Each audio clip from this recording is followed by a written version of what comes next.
Hey everybody, today we're debating whether or not there are good arguments for or against theism, and we're starting right now.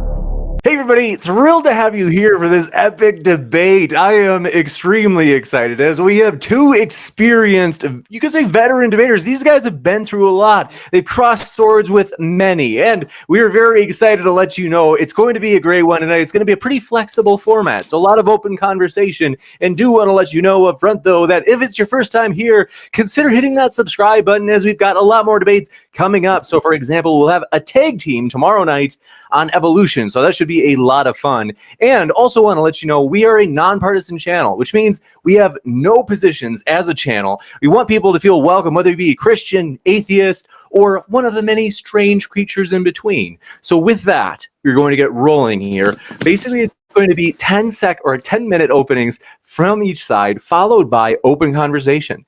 Following that, we'll have Q&A. So if you have a question, fire it into the old live chat. And also, Super Chat's another option. If you do a Super Chat, it gives you an opportunity to also make a comment during the question and answer, to which the debaters would get to respond to. And it'll also push your question or comment to the top of the list for the Q&A. So with that, without any further ado, very excited folks, I'm going to kick it over to Eric, who's going to have his roughly, and again, this is flexible, 10-minute opening statement. Eric, thanks so much for being here. The floor is all yours. All right, yeah, thanks for having me. Thanks, Skylar, for coming on. And to just kind of jump right in to take advantage of the time. So the line of reasoning that I'll be using for the topic of the question that we have is a rule of logic that'll be known as Modus Tollens, which can be summed up as a notion that if belief A leads to belief B, but if we know that belief B is false, then it must follow that belief A must be false as well. So in order to answer the question, are there any good reasons for or against theism, I'm going to kind of do something that's going to cut both ways. Basically, I'll argue that if atheism is true, it would lead to certain beliefs. And by atheism, I am defining it as the belief that there is no God. If Skylar wants to give a different definition later, that's fine. But just for the sake of conversation, I'm letting you know how I'm defining it up front. So first thing I want to talk about is the argument for reason, or what's sometimes referred to Alvin Plantinga has an evolutionary argument against naturalism. And it would go kind of as follows. To give an illustration to start off with, suppose you wake up one day from a nap and you see the microwave says 12 o'clock. And on that basis, you form the belief that it is 12 o'clock. But then you feel that it's really hot in your house. You see that there's water under the fridge. And then you see that the microwave is actually blinking 12 o'clock. And you come to the conclusion that, the power must have gone out. Now the question is it 12 o'clock? Well, I don't know. It could be 12 o'clock because, as they say, a broken clock is still right twice a day. But the point here is that if your belief that it is 12 o'clock is based on the reading of the microwave, and given that the power has went out, then you now have what's called an undercutting defeater for the validity and truth of any belief that is based on the reading of the microwave. Now, in the same principle, if there is no God and atheism is true, then the only way to explain how we got here, our existence, is by naturalistic evolution, by the mechanism of natural selection. And again, for the sake of time, that would basically mean that if our beliefs and behaviors play any role in this evolutionary process, the natural selection is going to select for adaptive behavior that are produced by beliefs which grant survival value, which is basically to say that natural selection doesn't care whether or not your beliefs are true or false. It merely cares that your beliefs help you to adapt and survive. So to give an example, suppose a car is coming towards me, and I formed the belief there's a car coming towards me, and I formed the belief that in order to survive, I must jump out of the way and I'll live. So I do that. Natural selection looks at these beliefs and sees that it produces adaptive behavior and says, check, let's go ahead and pass it on because those beliefs granted and produced behavior that granted survival value in the adaptive behavior. But if a false set of beliefs could equally work and give us that survival value, then your beliefs don't have to be true for them to be passed on. So, for example, suppose I have a different set of beliefs. Same scenario. A car's coming towards me, but I have the belief that I'm Superman. And if the car hits me, it won't kill me. However, I want to protect my identity as Clark Kent. I don't want people to know I'm Superman, so I jump out of the way to protect my identity, which means that these false set of beliefs could still produce the same type of behavior, and again, natural selection could care less whether or not your beliefs are true. Now, I say that to say, just like if any belief that's formed on the reading of the microwave has an undercutting defeater for its justification and validity or truth, then in the same way, if there's no God, you cannot trust any belief that your brain produces. And if your brain produces the belief that there is no God, then that itself is a belief that is produced by your brain, which would be undercutted by this type of defeater that we have given natural selection. Now, suppose somehow Skylar could overcome this argument. I don't think he can, but let's just say that he can. Then you have to deal with another problem, that if there is no God, first of all, the most logically positioned to hold, if there is no God and the only way we can explain our existence is through naturalistic evolution via natural selection, then I would say the most consistent position to hold is naturalism. And this would be the idea that we have no reason to suspect anything non-physical exists, like angels, spirits, demons, souls, or anything like God, given that he's a non-physical entity. So when you apply this view of naturalism to human beings, human persons, then you get the view of physicalism, which is a view that human beings are purely physical objects composed of purely physical properties and states. Now, if that's the case, then nothing like a soul would exist, and then I would argue that if there's no soul, there can be no free will. To explain this, let me first say this too. Moreover, if atheism is true and there's no God, then the law of causal closure would be true. And according to the law of causal closure, every physical event must necessarily have a physical cause. Now, to explain why this is a problem, if there is no soul and there would be no free will, consider the illustration Aristotle used. He said, if I move a rock with my staff, then I know that my staff moved the rock, my hand moved the staff, but then he asked the question, what moved me? Now, I would define free will as being the originator of your will or actions. You're the first mover. So in order for free will to be possible in this situation, you have to be the first mover to move your hand, to move the staff, to move the rock. Now, you would have two options if physicalism is true at this point. You could say, well, a neuron firing in my brain caused my hand to move, to cause the staff to move, cause the rock to move. Given that that still started with me, you could say, well, I'm still the first mover, and based on the definition I gave, I'd have libertarian free will. However, given the law of causal closure, that only pushes back the goalpost, because now, given that a neuron firing was a physical event, you now have to ask yourself, and what physical event caused that neuron firing to fire? At this point, I think the unbeliever would only have two options. The first option would be to, again, posit neurons firing, but then, again, you're pushing back the goalposts, and it will eventually lead to an infinite regress, which we know is logically and philosophically impossible. So the other option is that at some point, no matter how many neurons you posit that are going to fire, at some point you're going to have to point to something external and beyond yourself and prior to yourself that caused that neuron firing to fire. But once you do that and grant that, then you are no longer the originator and source first mover of your will or actions. You are now an intermediate secondary mover, and hence free will cannot exist. So I would say if there is no soul and you're just a purely physical object, then given causal closure, free will can't exist because you're not the first mover of your will or actions. Instead, you are causally determined by external factors beyond your control. Now, I don't know Skylar's position on free will, but someone might say, who cares? Well, if free will cannot exist, you're also going to have to give up something like rational responsibility and intellectual integrity. Here's what I mean by that. So Skylar doesn't hold to a belief in God, and I would assume he would say that it's because of the evidence, perhaps. But this would assume a type of intellectual integrity, which is to say it would be assuming that he was free to examine the evidence, freely come to his own conclusion, and freely rationalize throughout this process.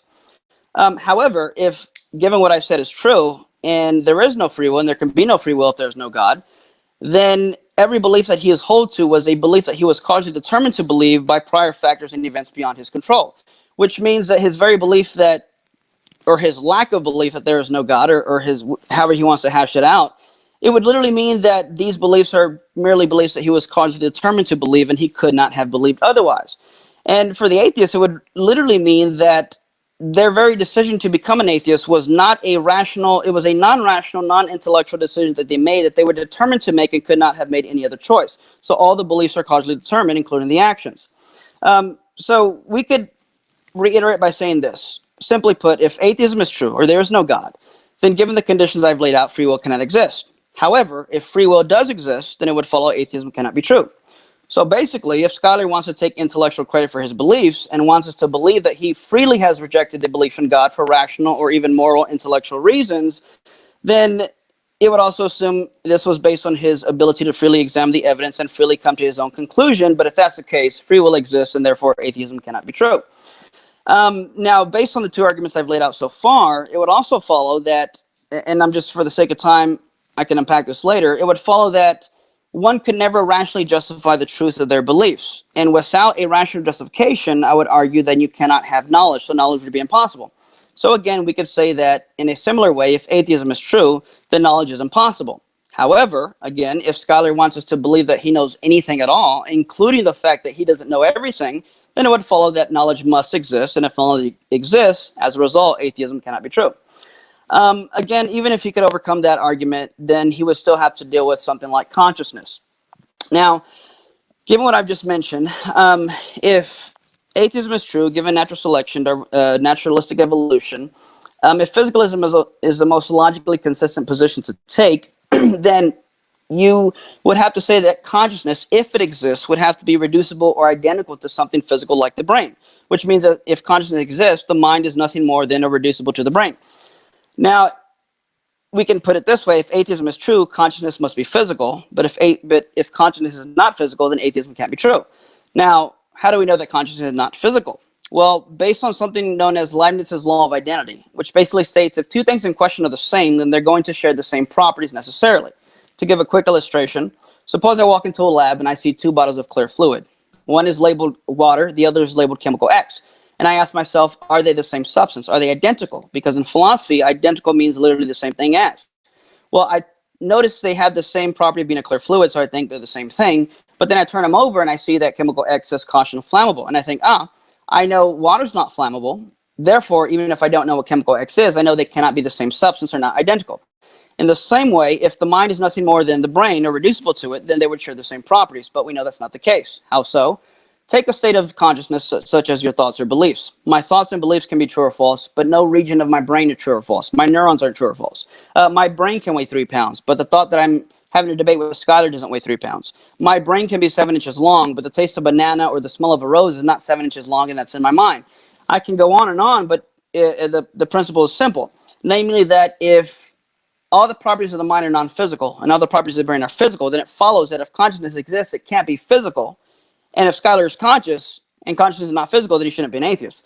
So I just say in summation, given what I've laid out so far, we could say that if Skylar has any reason to trust in his rational abilities in any sense, my first argument, and if he wants us to believe that he freely came to his lack of belief in God, a rejection of the belief in God, on the basis of freely analyzing the data and following the evidence freely where it leads and freely coming to his own conclusion, my second argument, and if he believes he's conscious, my third argument, then atheism, the belief that there is no God, cannot be true. And if atheism is true, then it must follow that therefore God must exist.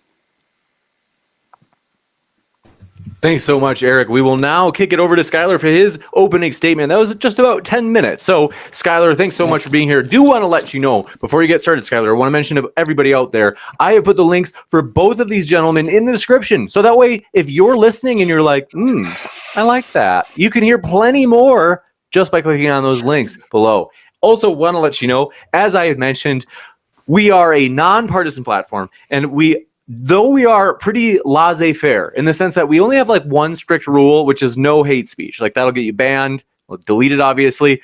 We do want to ask, and I think 99% of you do a superb job at this already, which I just give you huge thanks for, is that you be your friendly selves, as sometimes once in a while it gets kind of pretty heated in a live chat, and we're kind of like, hey, we'll be patient, and we're not going to be like super strict on this, but we ask, come on, meet us halfway. We're pretty laissez-faire. So with that, very excited to hear from Skylar. Appreciate both of you being here, gentlemen. And Skylar, the floor is all yours.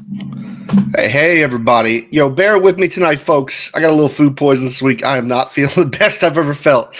But let me jump into this, right? So the first thing I'm going to say is I wish you'd just taken a little time to go look at my channel because I'm not an atheist, right? So a lot of what your argument was based towards was that I'm an atheist that declares that there is no God.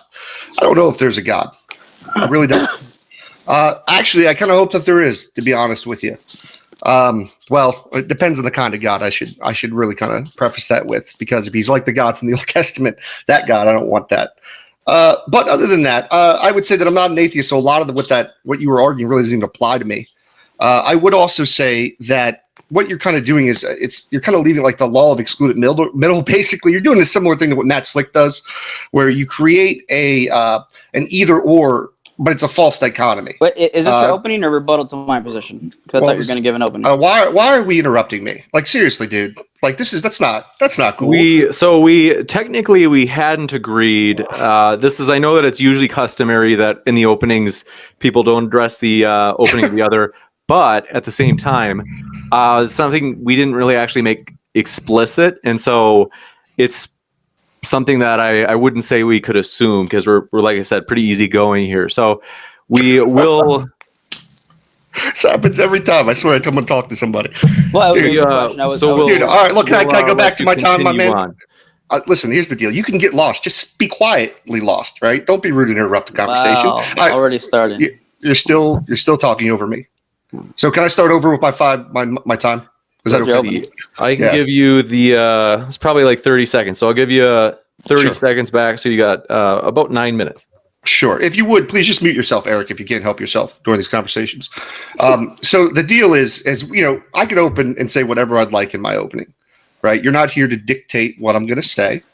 I wasn't even going to do a very long opening, but now I'll go the whole 10 minutes for you, Eric, and I'll say a lot of things that maybe you will just disagree with. But anyways, let me go back to going over some of your points here. So I'm not an atheist, which you got wrong, and you made almost a whole complete argument about. I'm not even in with naturalism. Listen, I'm open to the supernatural. I wouldn't necessarily exclude the supernatural as possible. Right? I don't see any evidence for it right now. So this kind of dichotomy, you're going to be like naturalism versus non-naturalism or supernatural, whatever you want to put in there. It's not going to work either.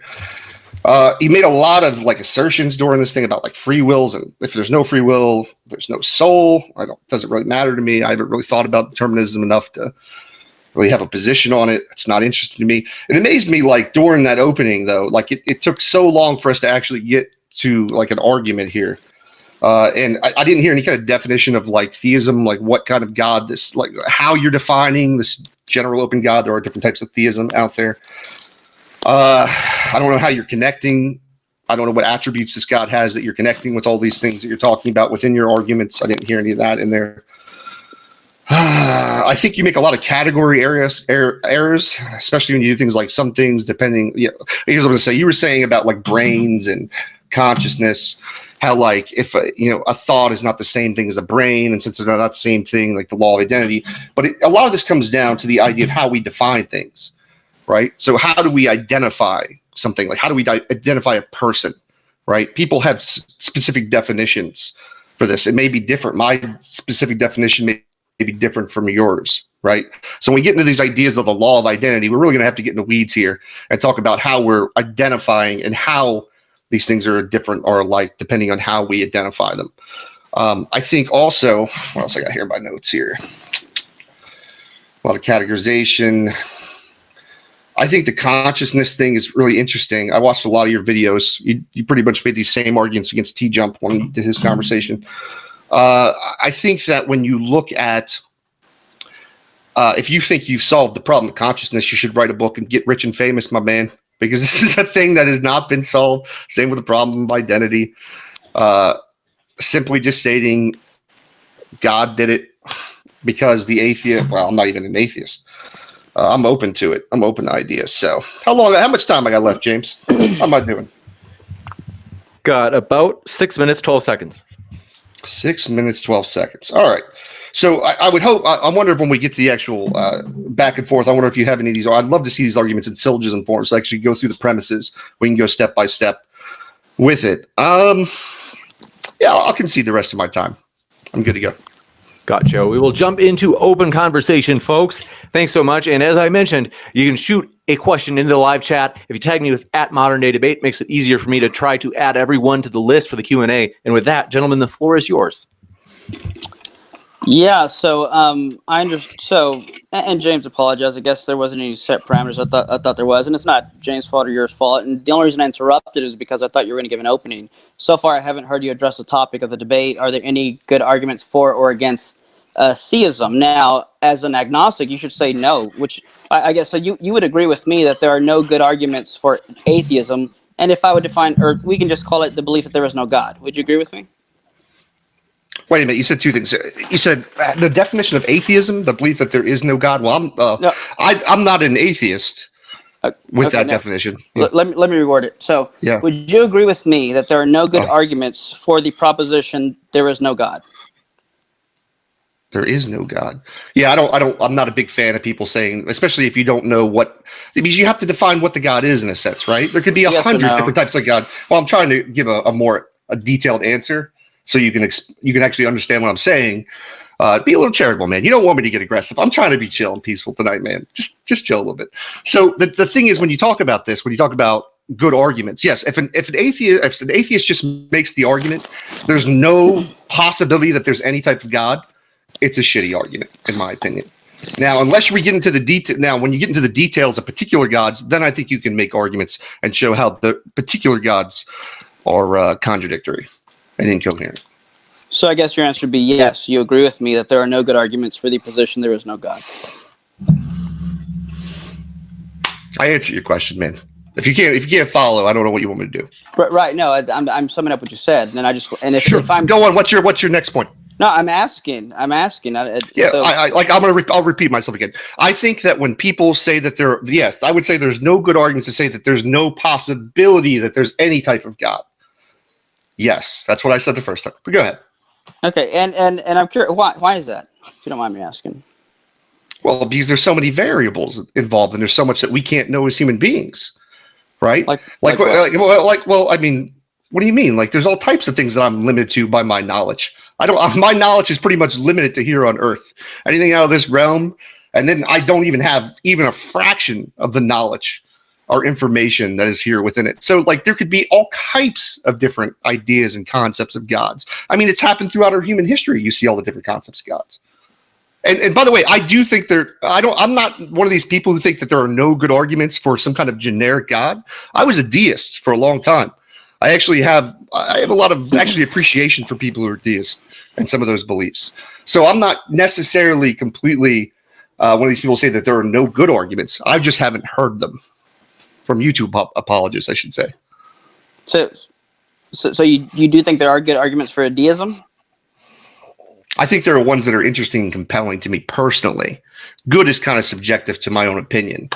So yeah, there are things that I find more pleasing and I think more honest. I think I'm amazed, to be honest, when I look around the world and how incredible it is and where we are and the things that exist. Like to me, that is very it gives me a sense of wonder that I appreciate. That's what I would say. And that's why I was a deist for so long. There's a lot of things. Yeah. So, and to respond. So again, I wasn't necessarily calling you an atheist. I'm saying if there is no God, and I said, I'm going to use the word atheism as there is no God. And I said, Skylar could define it however he wants later. So it wasn't an attack against per se you being an atheist. I'm saying if atheism is true, the belief there is no God, these things would follow. So that would answer the topic. Well, I'm not an atheist though, but you know. Right. No, well, you don't have to be, right? I mean, it doesn't matter if you're an atheist or not. The point is, if there's no God, these things follow. Yeah, but we don't know if there's a God. I don't know if there's a God. There might be one. I don't know if you're getting me here. So if A implies B, maybe I'm not. False, be clear. Yeah. If A implies, well, don't say it like that. Say it another way. I don't understand what you're saying by A. Good. What's another way of saying it? If a belief implies another belief, but that implied belief is false, then it follows that base belief must be false as well. So. And I'm curious. Okay, I don't understand how that relates to me. So what am I doing there? So I don't understand how that relates. What you just said relates to me specifically.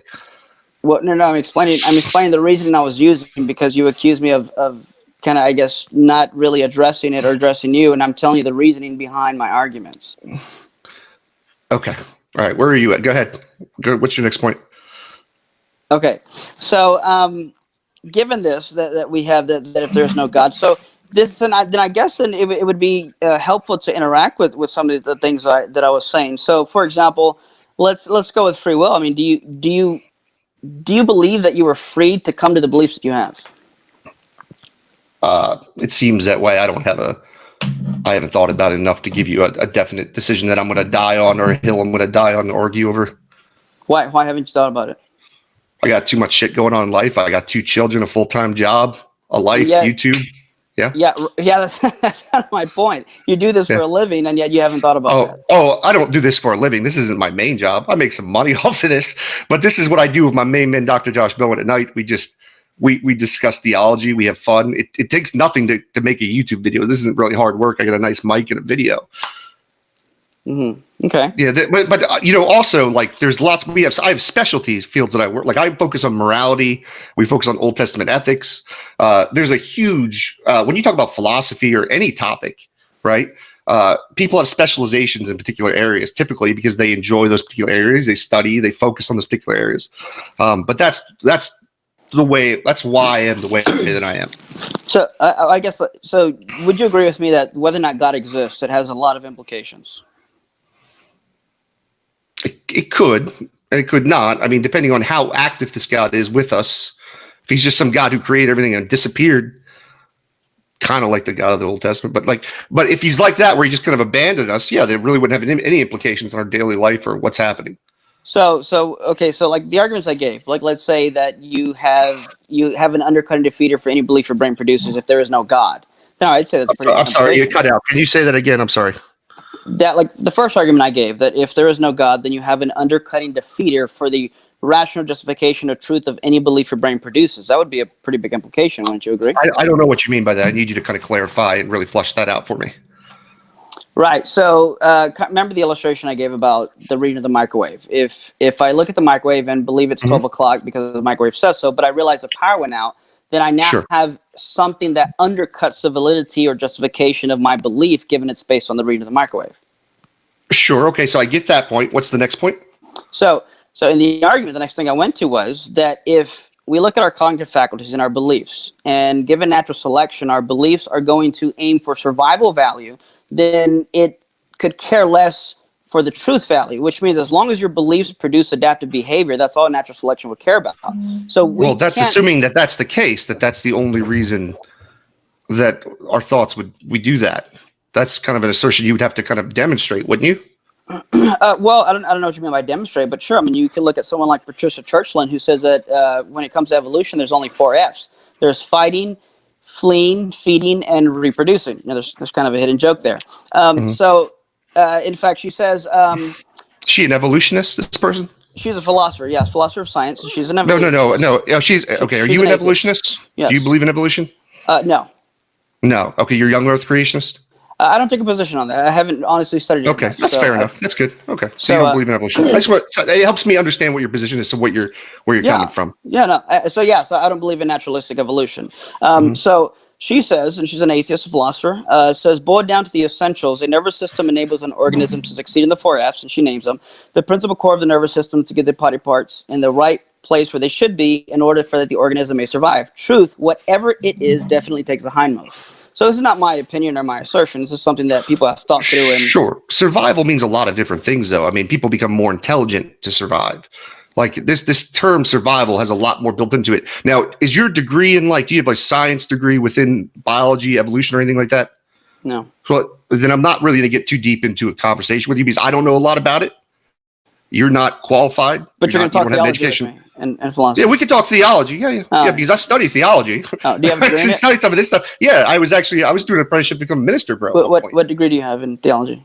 I don't have a degree. I don't need a degree to study theology. So then it's irrelevant. Not in the level. It's relevant. No, because here, let me tell you why it's relevant. It cuts both ways. No, I'm gonna tell you why it's relevant. Because you tell me you don't believe in evolution when 99% of the scientists do. You're not educated in it. Now, the 99. So if 99% of the doctors told you to have a certain treatment and 1% of the doctors are like, nah, don't do the treatment, you're going to go with the 99% of the doctors because you trust the people who are educated in that issue. So I don't know evolution, so I don't know if this is actually true what you're arguing. I don't believe you are qualified to actually even argue this. So I don't know what you want me to do with that. I don't know if I necessarily agree with you. And I heard T-Jump actually had different answers. Let's see all types of things that you didn't necessarily agree with, but go ahead. Yeah, I don't know how that's relevant. So this isn't, quote, my argument. This is an argument that people have developed and people who study this stuff. And there's people who would agree with this and agree with these conclusions. Patricia Churchland, and it's mostly widely agreed that that's the mechanism of natural selection. That's what it does. It aims for survival value. And these are philosophical arguments, not scientific arguments. So I'm saying, for the sake of argument, if this were true, this would be the conclusion. You break it up. So this is, Shit. where did I leave off at? So, okay. All right. So you were saying, so people have these survival instincts, right? And their thoughts are, repeat your phrase and we'll go into it. You said a lot. I'm trying to keep up with you, but you kind of said a lot of different things in your first argument in 10 minutes. You had three different arguments built in one. Yeah. And I appreciate you asking for clarification. What is the last thing you heard me say so I know where I... It had to do with the idea of people, the idea of survival mode, basically, and how their thoughts are connected with survival. Well, did you hear me say that my argument is not a scientific argument, it's a philosophical argument on the basis of people who've done the studying and done the research. So it's not like I'm making these assertions. These are arguments and that even atheist scientists and philosophers would agree with. So it's widely accepted that natural selection aims for survival value. I don't even know what it would mean for it to aim for truth value. I'm not necessarily disagreeing with that. I'm just saying that but there are a lot of ways that it does that. It isn't just when you talk about survival, there's a lot of ways, and adaptation is really what we're talking about, because adaptation is what's changing. There's a lot of ways people adapt and survive. So let's go back to your main argument. Keep going with your argument. I'm gonna just, for the sake of the argument, I'm gonna accept your premise and let's keep going. Well, I just want to make sure you understand me here, because I'm not. So in other words, our teeth and our nails, we have those given natural evolution, because it's helped us survive and adapt, right? You said we have what? Like our teeth and our nails, those are things that we have evolved to help us survive. I would imagine. I don't know. I haven't studied the field. Okay. So, I know our brains have we've become smarter. That's one thing. Well, I guess that's kind of what the argument touches on, is that if anything, we can trust that our beliefs are aimed and produce beliefs that are geared for survival value, not necessarily truth value, which means your beliefs don't necessarily have to be true, and these beliefs will be passed on. Oh, sure. That's fair. I agree with your premise. Okay. Okay, right. So I'm saying if that's the case, then you now have an undercutting defeater for any belief your brain produces, much like the illustration about the microwave. And now that I don't know where you get into that conclusion there. So are you saying that no conclusion my brain comes to can be true now? No, I'm saying it's now undercutted. It's an undercutting defeater. So in other words, when I look at the microwave and it blinks 12 o'clock, it could be 12 o'clock, but I have no way to justify it if all I'm using is a microwave. Sure, but stay in my mind. I'm trying to figure out how this works with my mind here. Right. So how are you saying that now? Are you saying I can't have knowledge? Is this what's your overall point here? Are we going to get to like brain in a vat type things? Is that where we're going to end up here? No. So okay. So that was the first point. It's simply that you now have an undercutting defeater. So you can't justify any. You cannot. No, I don't. That's what I'm asking you to justify. I don't understand what. Okay, how do I have a defeater? What about having a brain that interprets information? What is the defeater? So basically, we would you agree with me that your brain is not a mechanism designed to obtain truth? It cut out again. I'm sorry. I don't know if it's my internet or the internet out there. I apologize, guys. What was your last statement? Would you agree with me that the brain is not a mechanism designed to obtain truth? Well, I don't think the brain is designed. Right. So your answer is yes. You would agree with me, right? Right. Yeah. Well, yes, because it's not designed. Yeah. Right. So. But the brain can recognize truth. Well, that would go into my argument about consciousness, because I don't think your brain thinks at all. But that's further down the road. I mean, we can go. Well, you might as well get because I think that's going to be the root of it. I mean, because if you're saying that, I mean, consciousness obviously no one solved the problem of consciousness. People don't know where consciousness comes from. Most people who study this think it actually comes from the brain. And it's very obvious when people get brain damaged, their mind goes away. Like there's diseases that affect the brain that affect the mind. What's the mind? Depends. It's a complicated way to define it. I mean, would you consider mind and consciousness the same thing? Mm-hmm. It's a loose term, a loose definition, because like I said, this is something philosophers have been debating over for centuries. There isn't a real definition, but my definition would basically be the idea that a brain consciousness is the way the brain perceives its own functions in a flawed way. Okay, so it's a type of perception. Mm-hmm. Right? Because everything's in the brain. The consciousness, I believe the consciousness comes from the brain. You don't see consciousness or brains or consciousness without brains. You get brain damage, your mind can be destroyed. You see this. How do you see consciousness at all? Well, it's awareness. It depends on how you define consciousness. How do you define consciousness? So consciousness is comes in 5 states. It's something you define ostensibly. So the 5 states would be thoughts, beliefs, sensations, desires, and volition or acts of will. So that would be how you would define consciousness. You said acts of will. What were the other ones? So thoughts, beliefs, sensations, desires, and volition, or you can also say acts of will. Interchangeable. So none of those come from the brain, you believe? No. So you don't think human desires, emotions, none of that comes from the brain? Let me rephrase that. I believe the brain can influence these things, but I don't think these things are in the brain. Well, how would the brain influence something that's apart from it? How would the brain influence something that's a part of it? Well, you have cause and effect relationships. So I'm not a part of a guitar, but I can tune it or detune it. But it doesn't follow that the music. Yeah, but how does it? But I don't understand. But how does it interact? What's the mechanism? Right. So even if I couldn't explain the mechanism, so I think. Well, let me give. Well, you can't. Truthfully, to be honest, you just can't. If you would be honest with, yeah. Let me give a 2-part answer to this.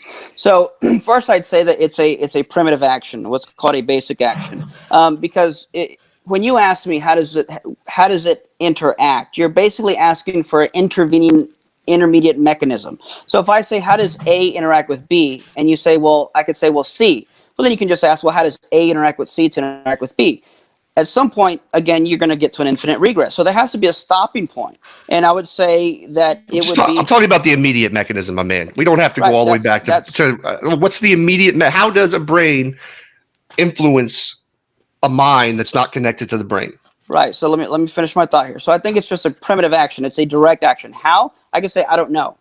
But I could say that I do believe it's a basic action. But I don't come to the belief the soul exists because I guess that can explain the interaction problem. On top of that, if we have the soul is a Christian concept. That's not necessarily general theism. No, it's not. What does the soul have to do with theism? General God belief. Well, wait, you have to believe. What kind of theism are you defining? What kind of theism are you talking about? There's different classical theism, like what? So I'm talking about a belief first and foremost that there is more to the natural world. There's more to the universe or to life than just purely physical states and properties. No problem, but you're talking about a soul, and that's not right. That's something different. Okay, well, I get it. Yes, a soul could be included in that. I get it. But how do you get to a soul from general theism? I'm going one step at a time for you because I don't want you to say that I'm going too fast or anything. So that was just my first point that it points to. Now, if that's the case, I would argue that if atheism is true, wait, you're not answering my question. You're not answering my question though. You're going back to something else. So you don't know how a soul interacts with the brain, right? You said it affects the brain, but you can't tell me how it interacts. So, you're claiming a soul is connected to theism somehow now. And now what are we doing? We're going to move to another topic? We're going to move to something else? Where are we going? We're going to hopefully get to the end of a sentence for me before you interrupt again. I hope so. The first, get to the point. I hope so. If you're more, I would say. Let's hear from Eric of what the question, if you want to repeat the question, Skylar, but otherwise, if you remember the question, we'll let you answer it. Yeah. So he asked 2 questions. The first one was about the interaction problem. And I even said, allow me to give a 2-part response. First, I think it's just a basic action. Now, another thing I'd say, the second part to that answer, I'd say is even if I don't know how, if I can't explain the metaphysical mechanism by which it happens, I don't believe in a soul because I can, quote, solve the interaction problem. I believe in a soul for other reasons and arguments and evidence. So when you ask about the interaction problem, you're asking an epistemic question of how, when I'm answering an ontological question of whether or not it exists in the first place. So if I can give arguments that it exists and those arguments are successful, then it follows the soul exists even if I don't know how it interacts. I don't know how my car works, but I can still drive it. Okay. Can we go back to those points that I made about the soul? So how do you connect the soul with theism? Is this just your personal definition of theism that you include a soul in there? Oh, theism, right. So the first part was to argue that if the soul exists, then you're going to have to give up naturalism or physicalism. I'm not saying you hold to it. I'm just saying in general. That's not what I'm asking you right now. That's not what I'm asking you. I'm asking you how you connect soul with theism. I And you're understand. repeating what you're doing is you're repeating what you've done so far. I know what you've done so far. I've already heard it. People wonder why I interrupt. It's because you're kind of repeating yourself. Just a direct answer would be nice. Go ahead. So I'm getting there, if you would allow me to. So if we first give up, in other words, it's a step-by-step process. If there's more to the natural world, and if, according to atheism, only physical things would exist, which I would argue that is the most logically positioned to take, and if the belief that there is no God leads to that belief, and there are non-physical things that exist, and it follows that some God must exist. So to answer the question on the topic of the debate, it would follow yes or arguments for theism, and that would cut both ways and say that would actually disprove atheism, or whatever you want to call it, the belief there is no God. I don't have that belief. Why are you bringing up atheism? It's not relevant to me. So, like, my arguments aren't. I'm not focusing around atheism. I asked you a question about the soul, and you didn't answer it. You're just saying, listen. You don't remember what my question was about the soul? Yes. What was my specific question to you? Well, you asked two. You asked about the interaction problem, then you asked how it relates to theism. And I explained to you that if atheism... I know how you're relating it to theism. I'm asking how you're connecting it to theism and saying this is part of general theism as a definition. Right, so I'm not saying it's part of general theism as a definition per se. Okay, so this is your personal definition of theism then. So we might as well just argue Christianity if we're going to do this. If we're just going to throw our personal definitions in there of what we think God is. So I'm arguing against atheism, which I would define as a belief there is no God. Obviously, if no one's making here. Hold on one second. Go ahead, Eric. If the belief there is no God is false, then that would imply the opposite. There is a God. Now we can then go. Then, if that's the case, then we've answered the topic in discussion for debate, which I haven't even heard you answer, by the way. So your personal beliefs aren't relevant to my arguments. It's not as if like I'm not attacking you per se. I'm attacking the belief in general that there is no God. And if the belief that there is no God is false, then it must follow that there is a God. I mean, all you're saying is if there's a God, atheism isn't true. Well, yeah. Okay. Well, I'm saying, yes, I agree, but that's a tautology. I get it. So what's the point? You say the same thing. It's the same thing. If there is a God, there's no atheism. Obviously, if you define atheism, there is no God. Someone claiming there's no gods. Yes, if there's a God, atheism is correct. But you're not. But you haven't actually made an argument to prove the existence of this theistic God that you've attached a soul to somehow. It's from Christianity, but you don't want to argue Christianity tonight. Are you familiar with Modus Tollens? Are you familiar with that phrase? That rule of logic? I've heard the term before. I am not a philosophy major. I don't focus on philosophy. Not my thing. That's why originally when I asked James to set this up for Christianity, I don't think you wanted to discuss Christianity. You want to discuss general theism. I usually argue Christianity with people because we have like a real topic with meat. But we should keep on. I don't want people to think I don't want to argue theism. But what I do want you to know, is an actual to show me somehow that there is a theist God. So, the arguments that I gave, if there is no God, there can be no free will. If there is free will, then there must be a God. If there is no God, knowledge is impossible. If there is knowledge, there is a God. Can we go premise by premise with that? Can we start premise? Can we just go premise by premise? Besides, you just breezed them all over. Which one do you want to go over? Go premise one. For which argument? The one you were just saying. Premise one. So free will. Yes, that one? Is that the one you're talking about? I froze again. The one you were just talking about, Eric. Choose one. Choose one. Just choose one. Okay, let's go with the brain, the consciousness one. Give me premise one. Let's go through the argument. So I would say if atheism is true, then premise one. Then if atheism is true, then naturalism is true. Hold on. Pause. If atheism is true, naturalism is true. I don't know if that's. I don't know. Maybe there could be some other supernatural thing. Are you when you define atheism? Are you saying like atheism is the same as anti-supernatural? Wait. Because atheism is just the depending on if you're defining it as you don't believe in God. Yes. So you're defining it basically as anti-naturalism. No, aren't there atheists who are aren't necessarily naturalists? An atheist could hold beliefs as an atheist, but it doesn't mean that it's logically consistent with the atheist perspective in the first place. So I'm not saying you can't be an atheist and not believe in these things. I'm saying it's logically contradictory or logically incoherent or inconsistent to the atheist paradigm. If if there is no God, That's good. I'm not an atheist, so we can continue with the argument. So it's not against my paradigm. So deal with what I said there. So you asked me to explain my argument. I explained my argument. Say it doesn't apply to me. I'm not talking about you. I'm talking about the argument. It's not about I know, but premise one. But you keep bringing up atheist. You told me to go through premise. That's part of the premise. Okay. Go ahead. Keep on with premise one. And I've showed you now that the way you're categorizing these things, you're categorizing atheist as the same thing as pure naturalist. But I believe there are atheists who aren't necessarily naturalists in philosophy. Yep, you're right. So then your premise, there's another option there. Oh, well, there's another option to believe something. Doesn't mean it's a logically consistent option. Sure, but you have to demonstrate your premises to be true. Right. Well, you have to make that argument. Yes, anybody can be wrong about anything. I agree with you, my man. But you got to make those arguments and show how it's the case. I have to make a sentence that shows the case. If you could stop interrupting me. Stop the childish games. It's not a childish game. You interrupted me right there. See, I start talking. We do have to give Eric some time to. We'll give him a chance now to make his case for those premises. We might as well. I don't want people they don't want to have conversations with me. We should just do formal debates with me, so you can have as much time just to make an argument to the audience and not interact with me. But I'm trying to interact with you to understand what what the argument is. And I'm sorry that I got to interrupt you because you go through 5 or 6 different premises very quickly, and I can't object to them or go back and forth with you. And then when I interrupt you to get clarification, you're like, you're over talking me. I don't get no time. But go ahead. How much time do you need? You want 3-4 minutes to kind of do what you need to do?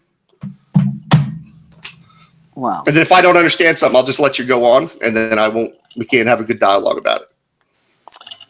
So note that James asked you to let me talk, and then you talked over James and kept talking.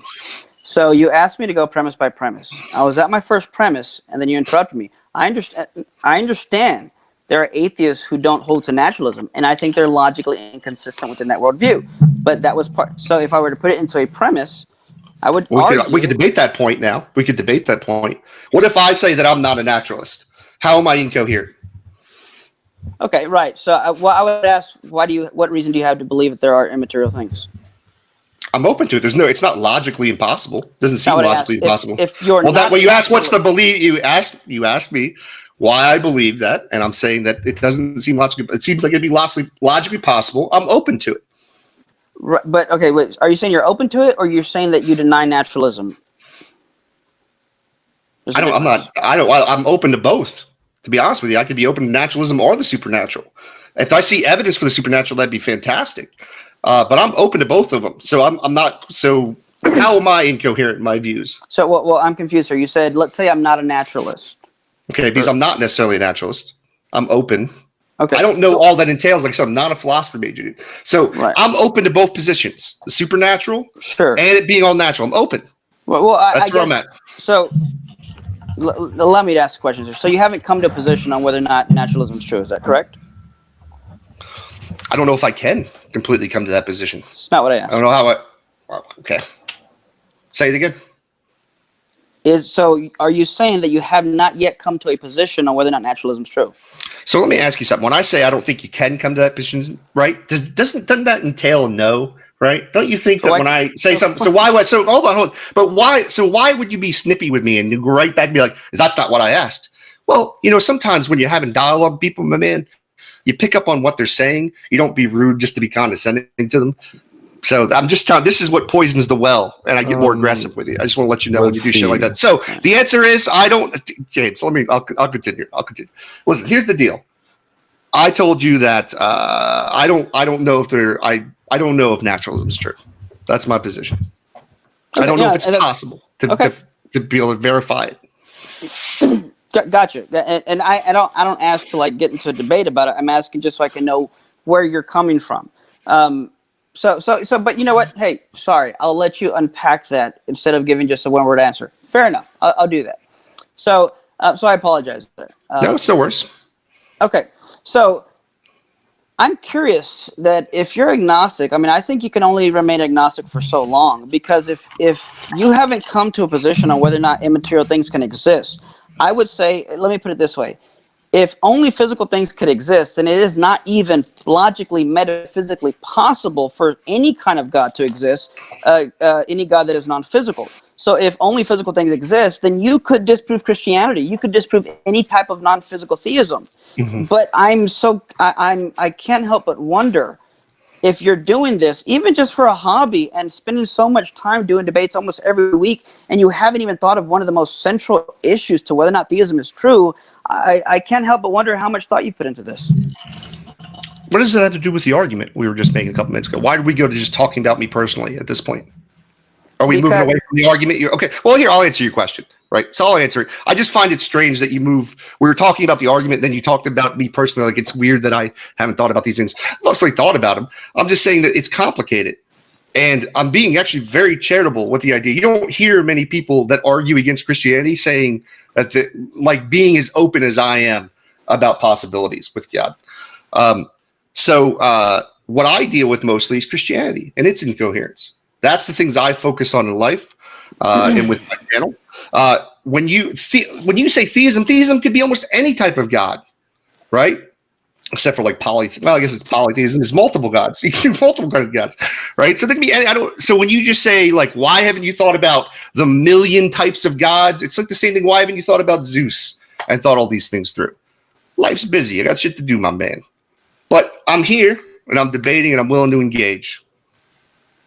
Okay.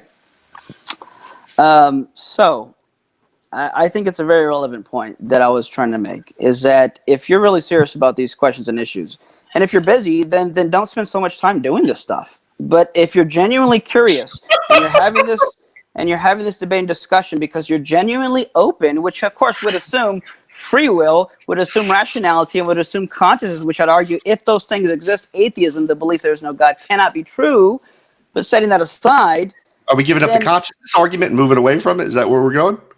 Because we're still at premise one, and then now we've gotten to just saying you should think more about this or do other things with your time. I don't really care about your opinion on what I should do with my life, my man. I appreciate we don't know each other. We're not friends, right? You don't have any clue about my life and what goes on. You should probably show some humility, some of that stuff that Christ apparently tried to teach you, but it hasn't really worked. So are we going to go back to let's go back to premise one. So we were at premise one. We were trying to justify premise one. Are we leaving that argument now? Well, first I'd say if you think that's the case, pray for me, right? But nevertheless, I'm gonna pray for you. Yeah, I know. Well, maybe I'll pray to Raptor Jesus. Maybe Raptor Jesus, RJ will bless you with his cause. Is he physical or non-physical? He's metaphysical. No, he's not. He's metaphysical. So then you would have to believe in non-physical things that exist. So first of all, but in this particular area, I can't deny RJ up there under his claws. Okay, great. So it seems like we're not even on a premise. I thought we just got into just kind of going back and forth on each other's positions, because you started saying, well, that's not my position. So I started asking you questions, and then you want to go back to the premise I want to go back to the argument. I want to go back to the argument, not just asking about my positions are kind of irrelevant to what the debate topic is. I'm not a theist, not an anti-theist necessarily. Right. Your beliefs aren't relevant to my arguments, because if my arguments pass, it doesn't matter what you believe. Well, not the conscious argument we were making. The consciousness argument, what my beliefs were really relevant in there.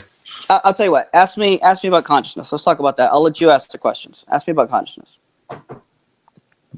Well, I did earlier. Tell me how it interacts with the brain, how it works. Right, and I told you that would be an epistemic question. I gave you a two-part answer. I think it's just a direct type of primitive action or basic action. It's what philosophers call basic action. And even if I couldn't answer the question, it wouldn't disprove there's no soul. Just like me not knowing how my car works doesn't mean I can't drive it.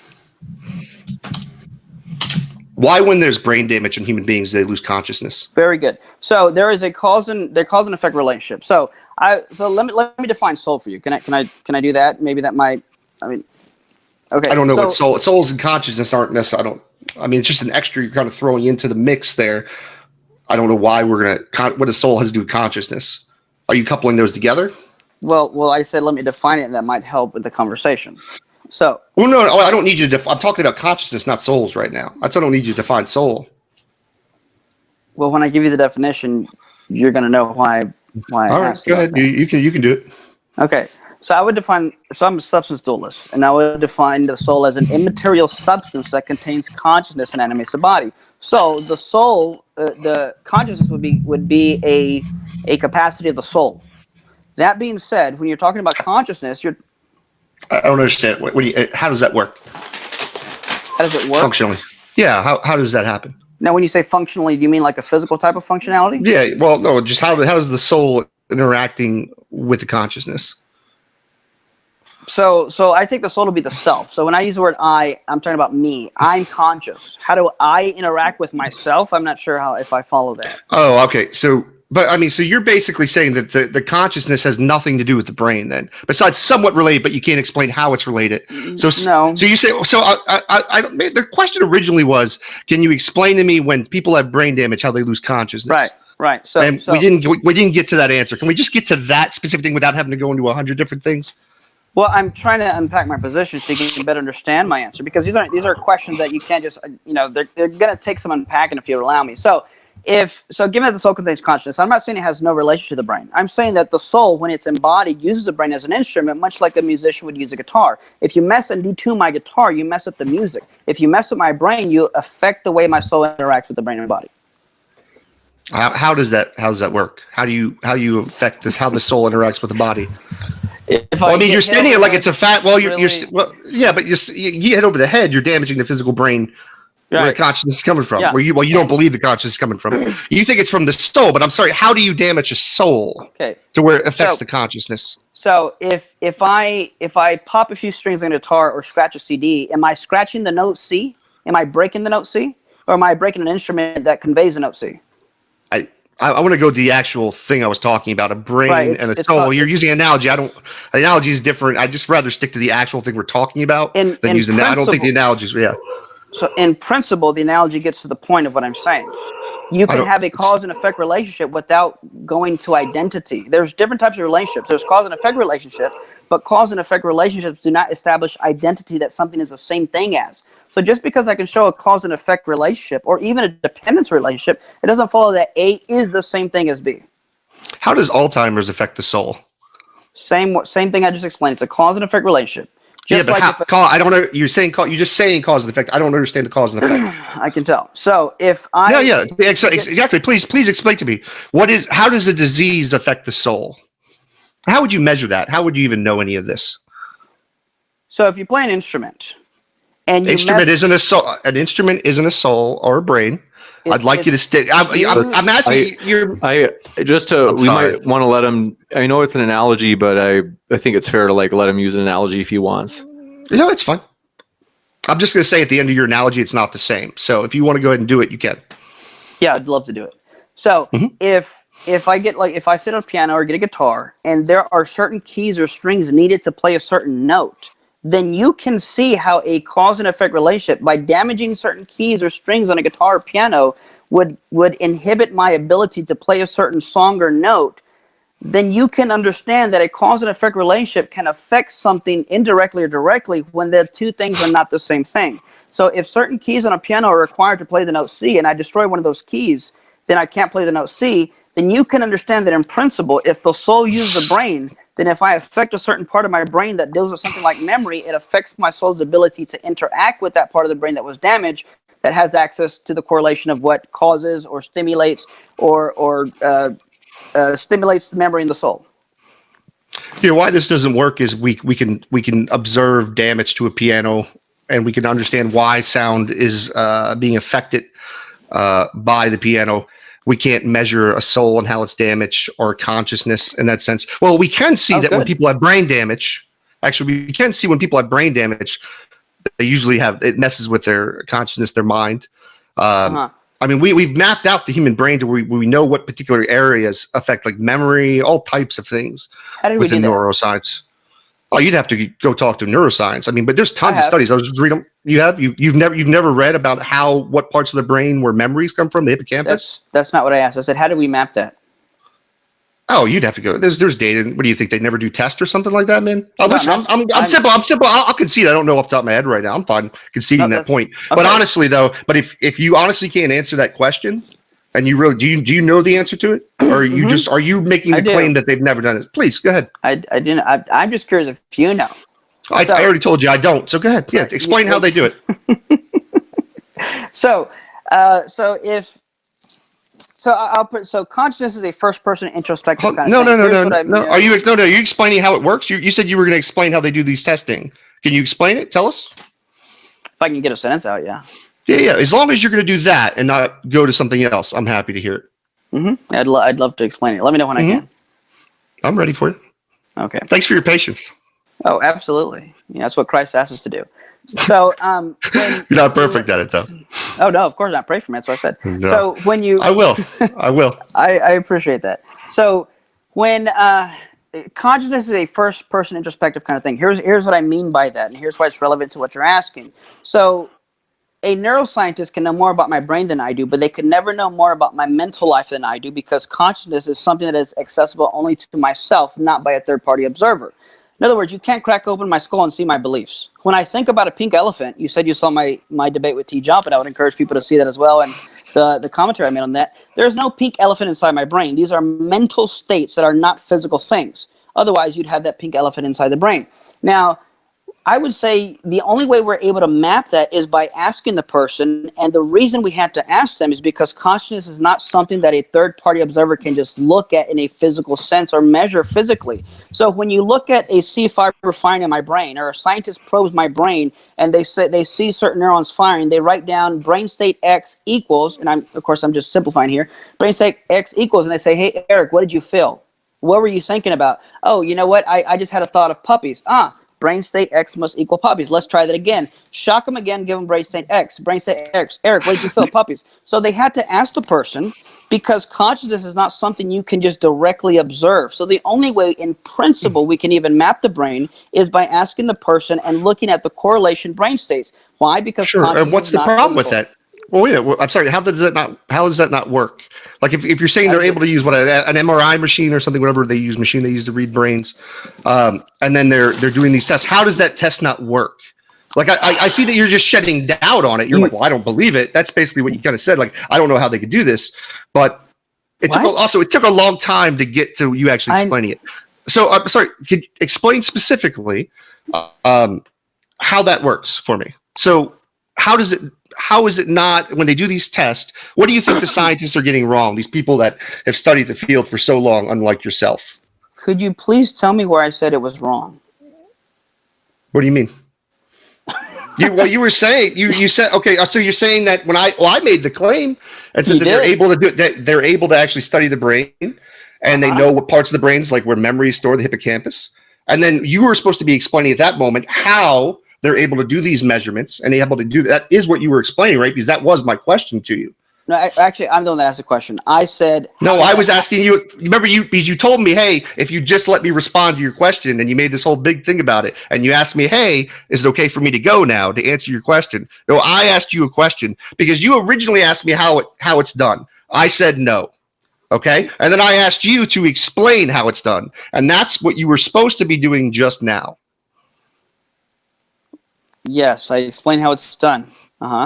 Okay, so you didn't. You explained that, but then when explaining how it's done, you dismissed it as if like this isn't the proper method in order to.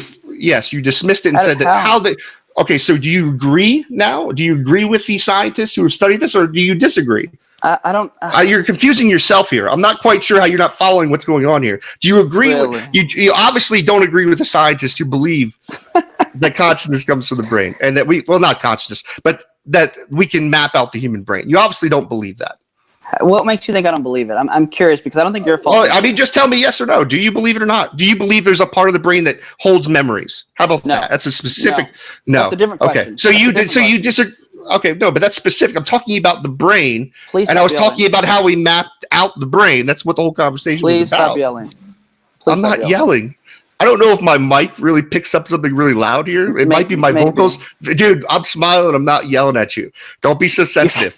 You could put on that armor of Christ. Put on that armor of Christ for you. You have courage, man. Yell. It's okay. Did your little testicles go up? Did you get a little nervous or something? Okay. We can talk about that later, but we're going to get back on topic here. Well, When people go to that kind of attitude and characteristic in a debate, it's really telling that they have no arguments and that they're losing a debate and they're trying to get anxious. I'm trying to make you're the one going off on. You're the one talking about me more than the actual debate. You're the one like stop yelling. Yes, like you're making a dramatic scene, like I'm yelling, screaming at the top of my lungs at you. I talk loud, I'm from Philadelphia, brother. You got to relax a little bit and just deal with it. So let's go back to the argument. James wants us to go back to the argument. Let's go back to the argument, or do you want to talk more about the drama for a couple minutes? You just talked about my testicles, and you're saying I'm talking about you? Yes, really? Because you're so sensitive. You're like, stop yelling. I'm not even yelling at you, bro. You don't know what yelling is. You ought to hear my wife, man. You'll know what yelling is. I just get excited, man. I have a good time. Don't take things too seriously, my man. I'm not. I'm perfectly. Loosen up. Get those balls. Loosen them up a little bit, my man. Wow.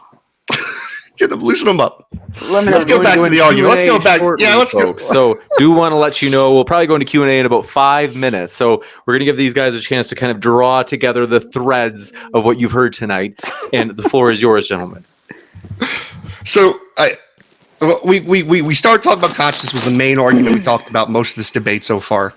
We got to premise one, never got past premise one. So that's where we're at. So we can continue. So if you want to figure out how we can justify that first premise, we can get past premise one. So your argument works. We can do that. If you have another question for me, I'm happy to answer that too. Whatever you want to do, my man. I'm having a good time. I'm glad you are. So I don't know if I understood you. Are you saying we're doing closing, or you said digging for Christ? That's what I love about you. Praise the Lord. What were you saying, James? Lord Jeebus. You said something about 5 minutes. Yeah, so I would say we don't have formal closings, although it's up to you guys. If you'd like to do formal closings, we could do time sections. Otherwise, we could kind of, in fact, I think that's probably a good idea. Just maybe at least 3 minutes and then going into the Q&A. Okay. Well, let me just explain what I think, and I don't mean disrespectfully. I think you're missing the point I was making. I never said that these things don't happen. I'm saying I agree we can, in principle, map out the brain, but the only way we can do that is by asking the person what's going on mentally, because while we have access to the physical components of the brain, we do not have access to the mind as a third-party observer. You have to ask the person, because consciousness is not physical. So if consciousness were physical, you wouldn't have to ask me what I'm thinking. You could just look at my brain and know. But the only way we can map it is by asking. After we map it, which was based on asking, then from then on, we can keep trying to further map out the brain. So my point was, yes, you're right. I agree with what the scientists are doing, but that is something that lends validity to my position.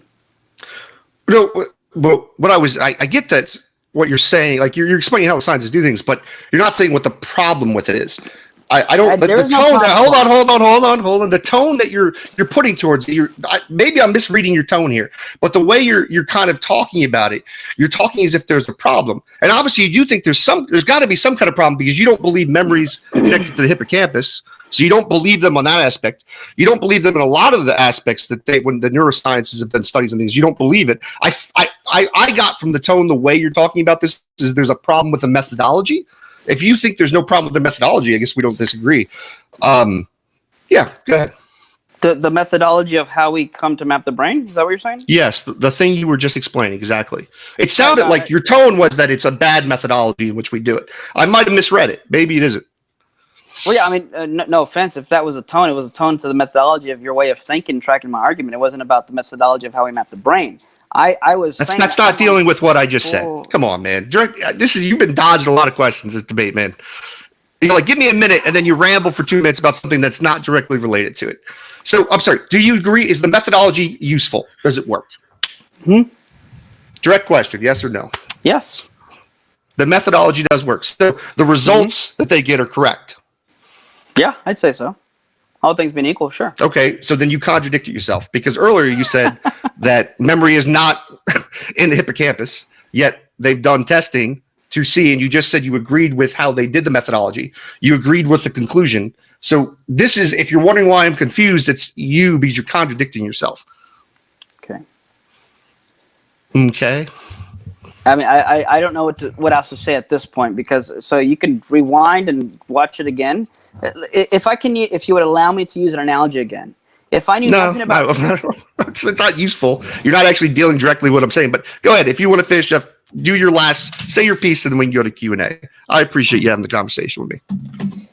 So let's say I knew nothing about pianos. I've never seen a piano before in my life. I hit a key and I listen to what sound comes out of it.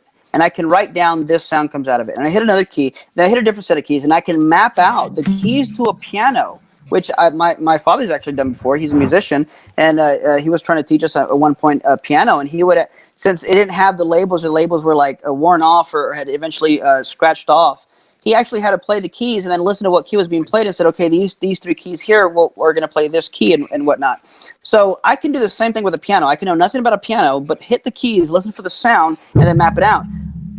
But if the keys were nothing more than, if the notes were nothing more than the keys on the piano, all I had to do was look at the keys on the piano and know the notes, but that's not the case. Same thing in principle with a brain. You can't just look at a brain and know what someone's thinking. Now you can say, but we've mapped it out, and I would say yes and amen. The only way we've mapped it out is by asking the person what they were thinking when we saw the correlative brain state.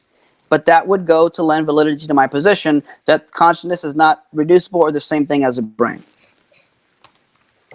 Excellent. Thanks so much. And then, Skylar, if you have a couple of minutes you want to take to do your wrap up, we will then go into Q&A, folks.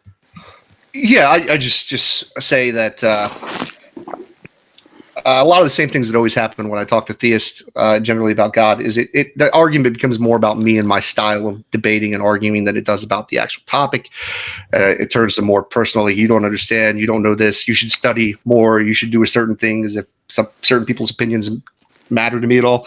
I just find it interesting. I just wish we would have had, we could have got past the first premise of an argument tonight, and we would have at least, I don't know. I guess I wasn't surprised. I haven't really heard too many good arguments. I haven't really from anybody on YouTube any good arguments for Christianity, or theism in general. But it doesn't matter. Anyways, it was a fun time. I love all you out there. Appreciate you having the dialogue. Gotcha. Thanks so much. Want to let you know, folks, I have linked both of these guys in the description. So in case you've enjoyed it, you can hear plenty more where that came from. Also want to let you know we appreciate those of you. We wanted to give all the street cred in the world and say thanks so much to those of you who are friendly there in the live chat, or, maybe you're like debating, you're wrestling around, but you're at least not brutal. You're not abusive. We appreciate that. And so we do want to give you credit. And also, Calub, thanks for your super chat. As he likes to be called, Calub says, a magnificent win by Hernandez. You have a fan out there, Eric. Stupid whore energy. Thanks for your super chat. She strikes again. She says, Eric, even if free will doesn't exist, the brain can still make exorative inputs. Okay. I don't even know what that means. But if there is no free will, then it's just your brain chemical reactions firing off, and you have no say-so in it.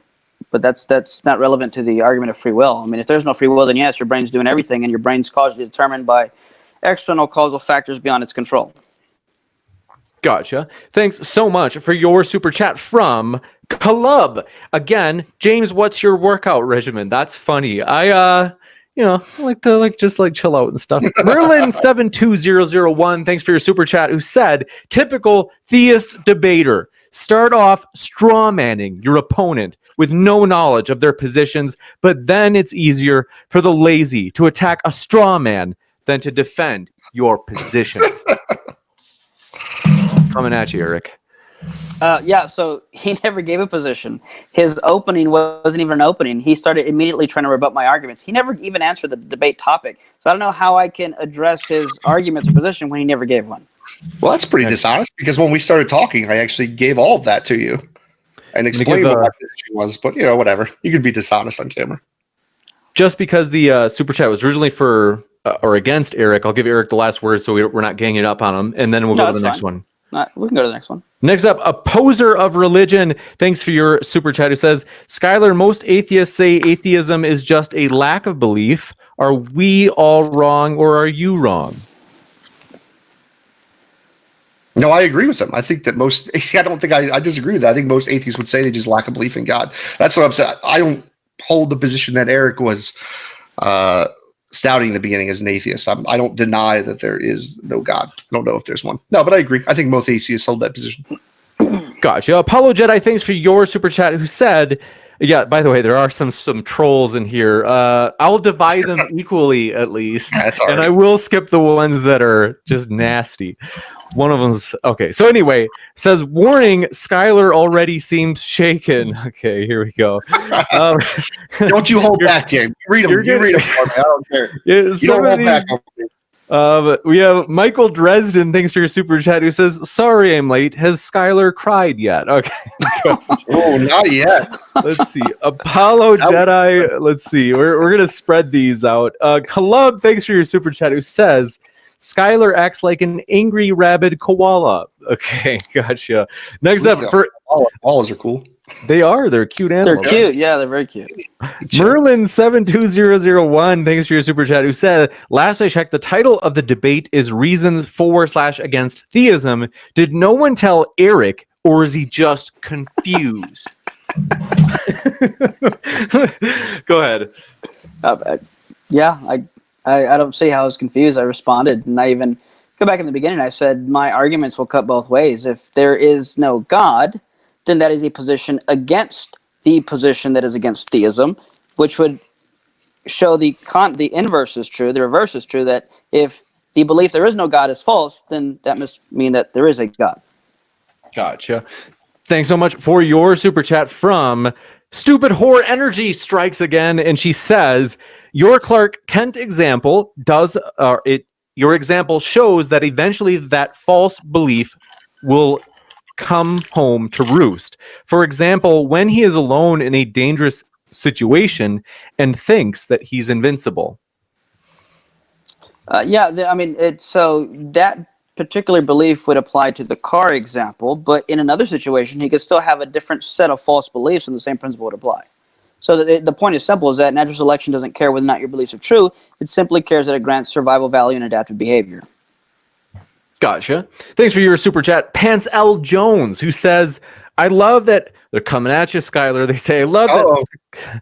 They didn't even spell your name right. Come on, Pants L. Jones. Okay, so teasing you, Pants L. Jones. They say, "I love that Skylar interrupts so much. It makes him look scared of his opponent's points. Ooh. If he believed his points, he could let an opponent talk." No, I mean, I let Eric talk a lot, but the problem is you ask direct questions. It take 4 or 5 minutes to answer a simple direct question. And this happens all the time with theists. I've done this a lot. I've had a lot of debates, and it gets tiresome because it's I don't know. I'm not going to say Eric necessarily did this debate. But I will say that there's times where I'm basically fighting against the clock, where people are just trying to run down the clock. And a lot of this tips you recognize is when people have to repeat like what I'm doing and keep saying about behaviors, talking about the debate instead of the actual topic, overly repeating themselves. Like these are all tactics that I see that kill time, and it gets frustrating. And yeah, maybe I shouldn't interrupt as much, but it is kind of annoying. We've got another critical one from. He just told me I can't. I can't call him Caleb anymore. I have to call him his real name. Caleb, thanks for your super chat. Who says, "Skylar, let your opponent talk, then." In all caps, state your rebuttal. Very simple. Other debaters do it just fine, and you can't for some reason. I don't know. I've had a lot of these debates, and they keep happening, so people keep talking to me. So apparently it's not that bad. Next up, Panzel Jones, thanks for your super chat, who says, "If S isn't scared of E's points, why not let E talk?" Ooh. I did lots of times. Stupid Whore Energy strikes again. She says, "For Eric, as a substance," that's how she sounds, "as a substance dualist, how do you answer the problem of knowledge of other minds? The fact that we can know the mental states of others." Yeah, well, first, I love the way you're reading the super chats. It's awesome. You're the best on that. So the problem of other minds. So I think it's something that we're justified in believing, and then unless we have a reason to believe otherwise, then we're justified in holding the beliefs. In other words, the beliefs would be innocent until proven guilty. So when you stick me with a pin and I say ouch, and I see James get stuck with the pin and he says ouch, I think it's perfectly fine to assume and place that same mental state that I experienced when I got stuck with the pen onto James because there's that same similar type of behavior. So it's an epistemic question that I think is justified in knowing that when I have this experience, he has it. But an interesting point is that, yeah, there is a possibility of how do we know that there's not something like inverse qualia, that when you get stuck with a pen and you say, ouch, you really feel this incredible euphoric feeling of happiness and joy. Gotcha. Thanks so much. And let's see. We've got, Oh, Pansel Jones is coming after me now. Pansel Jones says, James, why do you let S dictate how E can respond?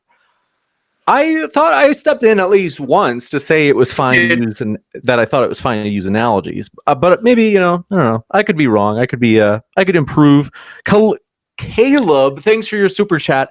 Man, these guys are coming at you, Skylar. This more so just Caleb, but Caleb says, he would spend all his money trash talking me. I'm glad the money goes to a good place. I'll do this every day for you, James. I love you, brother. He's sassy. He says in quotes, "I don't understand. Most honest things Skylar said." Oh, come on. Oh. You guys are trying to throw some sick burns. Oh.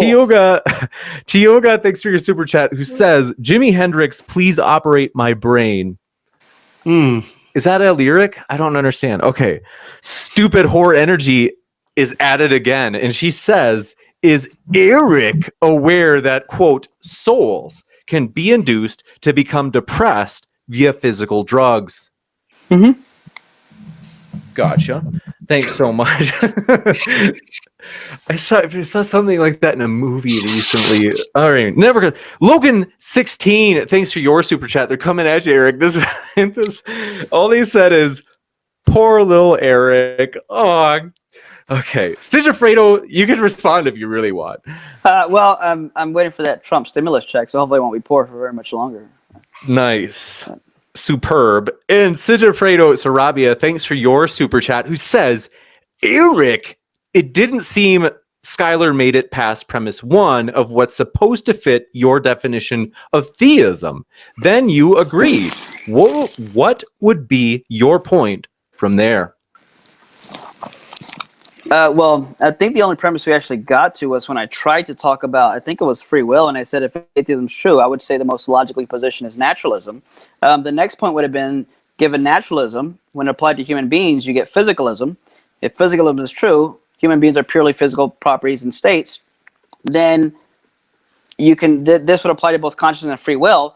If you're just physical properties and parts, you can't have consciousness, given that consciousness is not physical, and you can't have free will, given the law of causal closure, that every physical event must necessarily have a physical cause.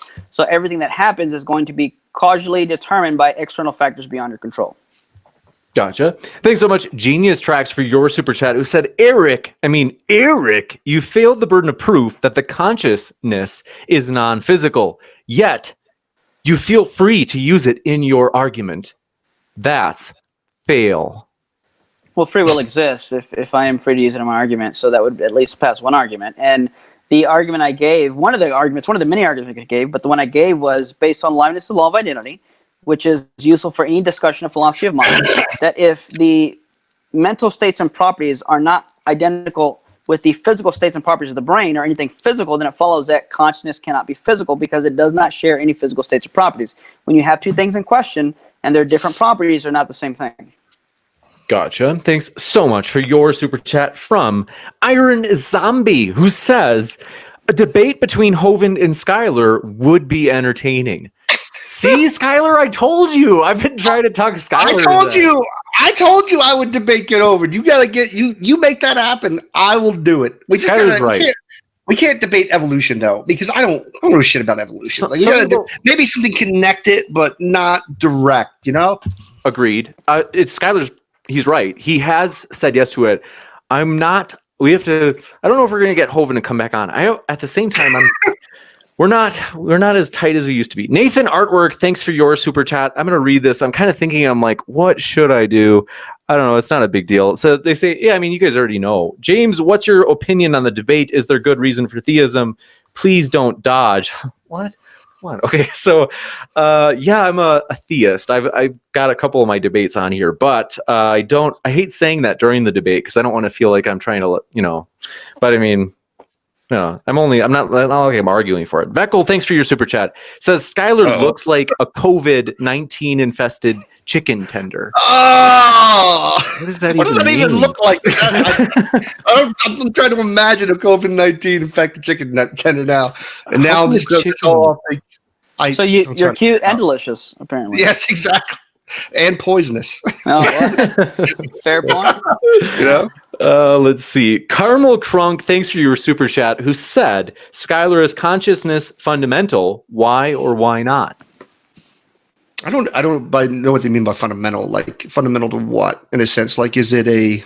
I don't understand the question clearly. Like what the full question is. It's important. I don't know if that's what they're asking. Eric, do you know what they're asking? What do you think? You have an idea what you think they're hitting at, or? Yeah, so they're basically asking: is it something that kind of emerges, or something that's always been there from the beginning? That it's Thomas Nagel, who's an atheist, believes in something like consciousness being immaterial, but he says the only way to explain this, he argues, we know it can't come from just rearranging physical matter like Legos. I'm simplifying. So it had to have always been there. So it must be that everything has a potential for consciousness, and just given the right physical conditions, consciousness would emerge only because it's always been there from the beginning. So it would be fundamental in that sense. Oh yeah, no, I don't believe that. Yeah, that's certainly not my position. Next up, by the way, Nephilim Free in the live chat, the legendary YouTube debater. He's been around for so many years, but he is kind of legendary. It's funny that like sometimes like people like really big YouTubers like actually it's like Destiny or something. They're like Nephilim Free, and they're like Nephilim Free from like 2006. But you know what would be awesome for real, Skylar? Think about this. What? Because you know we're not on great terms with Kent Hovind. What if we had something like a Skylar Fiction versus Kent Hovind Light? Nephilim Free. Oh. Listen, there are a few people that I would rather have my fingernails ripped out than speak to. and Nephilim Free is one of those people. I can't do it. He's right there in the live chat. I'm sorry. You want me to be honest? Like that's a value of Christianity. Right? I'm trying to respect your values here. I just can't. I can't. No, thank you, Neff. The problem with Neff is there's no it won't be a dialogue. Like even Eric and I, we disagreed. I think we had a lot of fun too. I think Eric and I pushed each other. We got at each other, but it was fun, and I generally enjoyed the dialogue. But when there was moments where we wanted to understand each other, we took the time to try to understand each other. Right? I don't think that would happen with Neff. And I'm just not interested in that kind of dialogue as far as that goes. It would be so epic. Kent Hovind Light. Next one. Thanks for your super chat from. Let's see. We got Veckles. Padme the Cat. Thanks for your super chat. Who said atheists are not the only ones against theism. Your main position is useless now. Is that to me or who's that for? I think you. Yeah, I think you. Atheists not the only one against theists. So, okay. Against I think atheists aren't the only ones that are against theism, because I guess you could have someone like that. I think they're maybe saying like if they're using the classical definition, they're saying like atheists are not the only ones against theism because agnostics are too, because you know they would also say there's not enough evidence for God. Well, sure, yeah. And now the agnostic would say, so I would say, so theist, I believe God exists. Atheist, I believe God does not exist. Agnostic, I don't have